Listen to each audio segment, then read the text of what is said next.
మీ వెహికల్‌ని మీ ఫ్రెండ్స్‌లో గాని, రిలేషన్‌లో గాని ఇస్తున్నారా? అయితే జాగ్రత్తగా ఆలోచించండి. వారు మళ్ళీ తిరిగి జాగ్రత్తగా తీసుకొచ్చి ఇస్తే ప్రాబ్లమ్ లేదు. లేదు ఏదైనా చిన్న యాక్సిడెంట్ అయినా మనకి చాలా ఇబ్బంది. ఏం పర్లేదు మన వెహికల్‌కి ఇన్సూరెన్స్ ఉందనుకుంటున్నారా? అయితే జాగ్రత్త.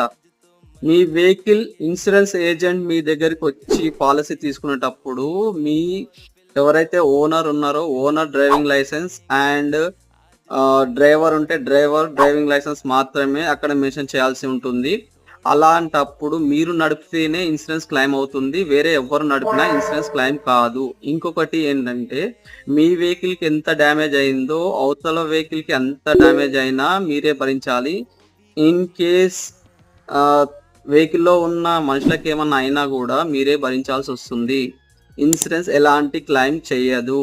అందుకే మీ వెహికల్ ఎవరికైనా ఇచ్చేటప్పుడు జాగ్రత్తగా ఆలోచించి